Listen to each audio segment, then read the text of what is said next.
Hello दोस्तों, नमस्कार। आपके अपने YouTube channel love to nature में आपका भरपूर स्वागत है। भारतीय भूगोल के इस अध्याय में हम आज कर्क रेखा, मानक समय रेखा, दूरस्थ बिंदु और सीमावर्ती देश के संबंध में बातचीत करेंगे। आइए हम शुरुआत करते हैं कर्क रेखा। कर्क रेखा क्या है? कर्क रेखा एक अक्षांश रेखा है। कर्क रेखा एक अक्षांश रेखा है जो भारत के मध्य से होकर गुजरने वाली रेखा, भारत के मध्य से होकर गुजरने वाली 23.5 डिग्री अक्षांश रेखा को कर्क रेखा कहते हैं। ये भारत के 8 राज्यों से होकर गुजरती है। भारत के 8 राज्यों से होकर गुजरती है। आपका गुजरात,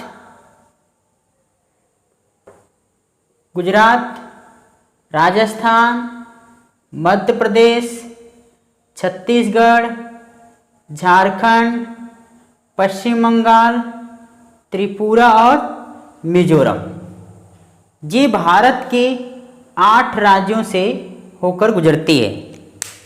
भारत के 8 राज्यों से होकर गुजरती है। कौन कौन से? ये रहा आपका राजस्थान,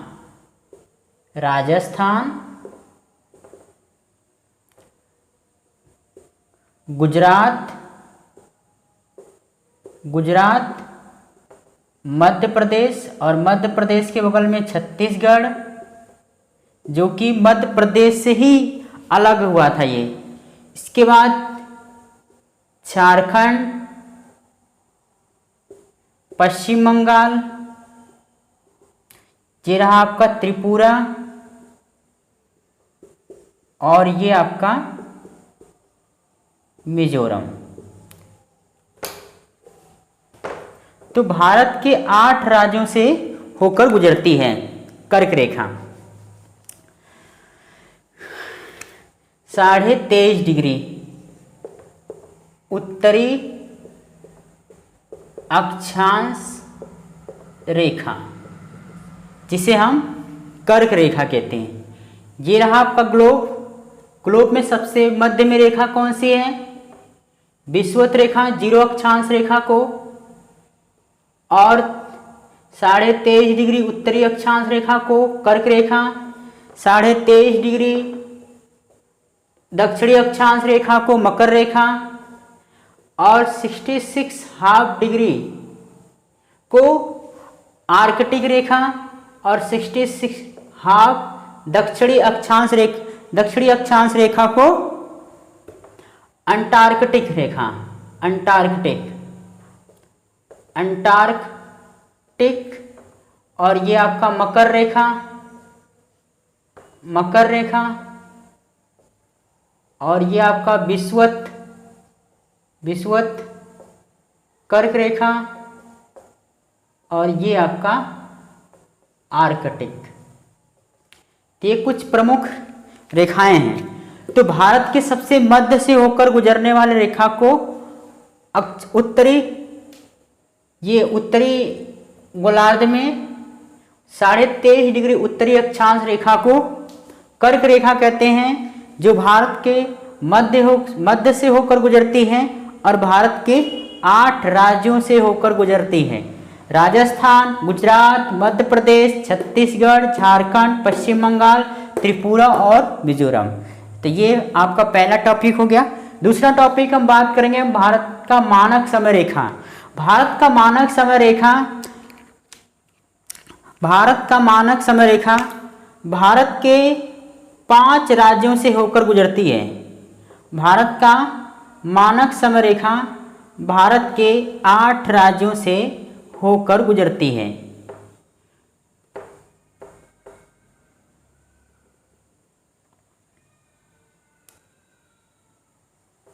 ये रहा आपका जो 82.5 डिग्री देशांतर रेखा देशांतर रेखा। हम भूगोल के पहले अध्याय में देशांतर रेखा और अक्षांश रेखाओं के बारे में जिक्र किए हैं, आप उसे देख लीजिएगा। तो देशांतर रेखा भारत का मानक समय रेखा 82.5 डिग्री, देशांतर रेखा को भारत का मानक समय रेखा कहते हैं। ये भारत के 5 राज्यों से होकर गुजरती है, भारत के 5 राज्यों से होकर गुजरती है। आपका उत्तर प्रदेश, मध्य प्रदेश, छत्तीसगढ़, उड़ीसा और आंध्र प्रदेश। तो ये भारत के 5 राज्यों से होकर गुजरती है आपकी भारत का मानक समय रेखा।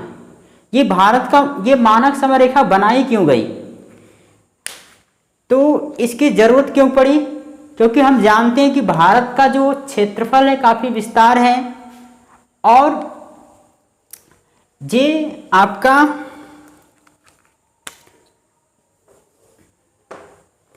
जो जीरो देशांतर रेखा है, जीरो देशांतर रेखा जिसे हम कहते हैं ग्रीनविच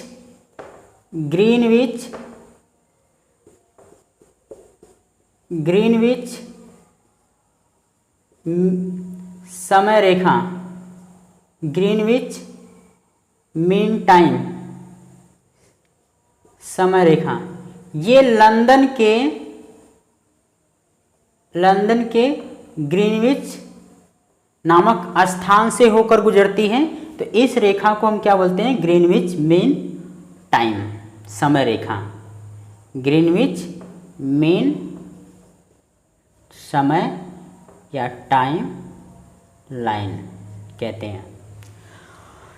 ये भारत का जो मानक समय रेखा है देशांतर रेखा, ये भी एक देशांतर रेखा है और ये भी एक देशांतर रेखा है। ये जीरो देशांतर रेखा है और ये 82.5 डिग्री भारत का मानक समय रेखा। यहाँ से कितना घंटे का अंतर है? तो 5.5 घंटे का अंतर है। यानी भारत का समय लंदन के शहर से 5.5 घंटा क्या है? घंटा समय आगे है, समय आगे है। तो कैसे 5.5 घंटा आगे है? हम जानते हैं कि भारत, ये जो पृथ्वी है, पृथ्वी, और इसमें कुल देशांतर रेखाओं की जो संख्या है 360 है, और 1 डिग्री घूमने में 4 मिनट समय लगता है, 4 मिनट समय लगता है। और 1 डिग्री यानी देशांतर रेखाओं की जो बीच की दूरी होती है, देशांतर रेखाओं की जो बीच की दूरी होती है वो कितना होती है? 111.33 किलोमीटर, इतना होती है। तो यहाँ से 0 से और 82.5 डिग्री जो देशांतर रेखा है, तो इसमें हम देखिए कितना मिनट हो रहा है।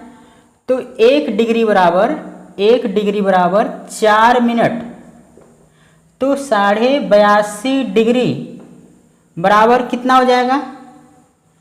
तो इसमें गुणा कर लेते हैं। तो 4 दूना के 8 और 4 8 32, 328 और प्लस 2 मिनट और, 2 मिनट और, तो कितना हो जाएगा ये आपका? 330 मिनट। तो 330 मिनट में कितना घंटा हो जाएगा? ये हो जाएगा आपका 6 पंजे 30, और बचेगा यहाँ पर 3, 6 पंजे 30, और बचेगा आपका 3 बचेगा, दशमलव, मतलब आपका 5.5 घंटा हो गया, 5.5 घंटा का अंतर हो गया। यानी भारत का समय लंदन के शहर से 5.5 घंटा आगे है, क्योंकि लंदन के शहर से ही होकर ये ग्रीनविच मीन टाइम होकर गुजरती है, और भारत का जो मानक समय रेखा है वो 82.5 डिग्री देशांतर रेखा है। यदि हम बात करें कि भारत में देखिए, ये आपका गुजरात और ये आपका अरुणाचल प्रदेश, तो अरुणाचल प्रदेश और गुजरात, इनका भी समय ज़्यादा अंतराल ना हो। यहाँ का जो समय होता है और यहाँ का जो समय होता है, इन दोनों के समय अंतराल को कम करने के लिए हम भारत के मध्य से होकर जो देशांतर रेखा 82.5 डिग्री है, उसके मध्य में हम एक ऑरेंज देशांतर रेखा खींच लेते हैं, और वहाँ का जो समय है, इस समय से देशांतर रेखा पे जो समय होगा वो पूरे भारतवर्ष में उस समय को माना जाएगा। तो यदि हम सबसे बात करें तो अगले जो हमारा टॉपिक्स है वो दूरस्थ बिंदु। तो भारत का सबसे दक्षिणतम बिंदु, सबसे पश्चिमी बिंदु, सबसे पूर्वी, सबसे उत्तरी बिंदु, इस बिंदु को हम समझते हैं। तो भारत का जो सबसे पश्चिमी बिंदु है, जो ये यहाँ पर एक अक्षांश रेखा है, देशांतर रेखा, देशांतर रेखा 68 डिग्री 7 मिनट, ये यहाँ से होकर गुजरती है, जिसे हम गुहार मोती बोलते हैं। ये गुजरात में है, ये सबसे पश्चिमी बिंदु है। गौर माता भी बोलते हैं इसे, गौर माता जी। और दूसरी बात कि सबसे जो पूर्वी बिंदु है अरुणाचल प्रदेश में, उसे बोलते हैं की बीथू, ये 97 डिग्री 25 पूर्वी देशांतर, और ये आपका 68 डिग्री 7 मिनट पूर्वी देशांतर रेखा। अब देखिए इन दोनों देशांतरों को हम अंतर निकालते हैं, कितना अंतर आ रहा है। आप इसे नोट करते चलिएगा, मैं इसे मिटा देता हूं।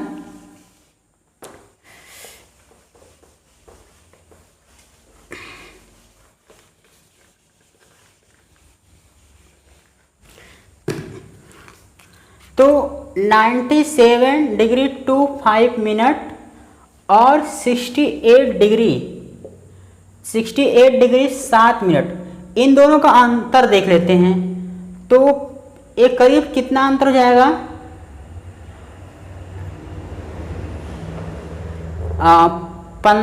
25 में से 7 घटा लेते हैं तो 18, और 17 में से 8 जाएगा तो 9, और यहाँ पर बचा 8 6 2, करीब 29 डिग्री 18 मिनट। इसे करीब हम 30 डिग्री के लगभग मान लेते हैं, 30 डिग्री के लगभग।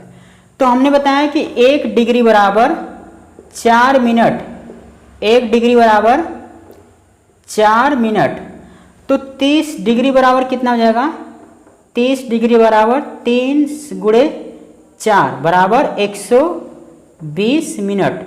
तो 120 मिनट में कितने घंटे हो जाएंगे, तो 2 आवर्स, करीब इतने घंटे का अंतराल हो जाता है। अरुणाचल प्रदेश और यहाँ आपका गुजरात का जो समय है, इन दोनों के समय अंतराल कम से कम 2 घंटे हो जाता है। इसी समय अंतराल को कम करने के लिए हम यहाँ पर 82.5 डिग्री देशांतर रेखा खींचते हैं। ठीक है। सबसे जो उत्तरी बिंदु, यहाँ पर सबसे उत्तरी बिंदु नहीं है, क्योंकि हम जानते हैं कि ये वाला जो क्षेत्र है POK कहलाता है, पॉक ऑक्यूपाइड कश्मीर। और ये वाला जो हिस्सा कहलाता है LAC, लाइन एक्चुअल कंट्रोल। तो यहाँ पर लद्दाख में सियाचिन ग्लेशियर है, उस पर पाया एक बिंदु है जिसे बोलते हैं इंदिरा काल।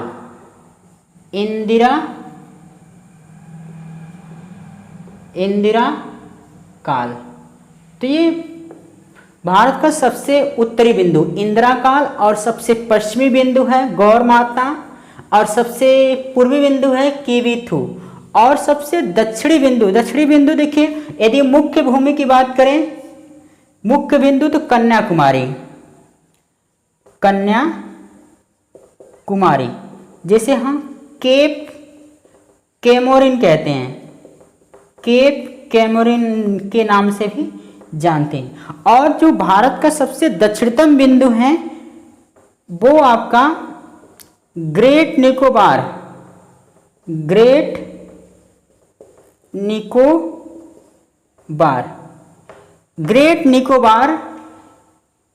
पर स्थित इंदिरा पॉइंट्स, जैसे हम पिगमेलियन भी पॉइंट कहते हैं, पिगमेलियन पॉइंट। तो ये भारत का सबसे दक्षिणतम बिंदु है, इंदिरा पॉइंट या पिगमेलियन पॉइंट्स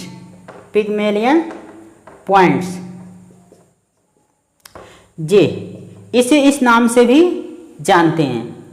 तो भारत का यदि हम दूरस्थ बिंदु टॉपिक बातचीत कर रहे थे, जिसमें कि हम बताएं कि भारत का सबसे दक्षिणतम बिंदु इंदिरा पॉइंट, यहाँ पर आपका भारत 8 डिग्री 4 मिनट उत्तरी अक्षांश रेखा, 8 डिग्री 4 मिनट उत्तरी अक्षांश रेखा, 8 डिग्री उत्तरी अक्षांश रेखा। जबकि ग्रेट जो निकोबार इंदिरा पॉइंट है वो 6 डिग्री 4 मिनट उत्तरी अक्षांश रेखा है, उत्तरी अक्षांश रेखा। तो भारत का यदि हम ये पूछा जाए कि भारत का अक्षांशीय विस्तार कितना है, तो मुख्य भूमि से 8 डिग्री 4 मिनट से लेकर 37 डिग्री, यहाँ पर आपका 37 डिग्री 6 मिनट उत्तरी अक्षांश रेखा। तो भारत का सबसे दक्षिणतम बिंदु मुख्य भूमि पर कन्याकुमारी 8 डिग्री 4 मिनट और ग्रेट निकोबार पर स्थित इंदिरा पॉइंट 6 डिग्री 4 मिनट उत्तरी अक्षांश रेखा से लेकर 37 डिग्री 6 मिनट उत्तरी अक्षांश रेखा के बीच में है। और यदि हम बात करें इसका देशांतरी विस्तार कितना है, तो भारत का सबसे पश्चिमी बिंदु है गुहार मोती या गौर माता और सबसे पूर्वी बिंदु है इसे किवीथू। कभी कभी गौर माता यदि आपका ऑप्शन सरक्रिक हो तो ये भी, लेकिन ये एक विवादित जगह है, विवादित जो पाकिस्तान के साथ है। और ये जो गौर माता है ये विवादित जगह नहीं है, ये गौर माता और यहाँ पर ये सरक्रिक लगभग पड़ता है। तो दोस्तों ये हम अभी कर्क रेखा, मानक समय रेखा और दूरस्थ बिंदु के बारे में अभी समझे हैं। अब हम आगे सीमावर्ती देश के बारे में समझेंगे। आप इसे नोट करते चलिएगा।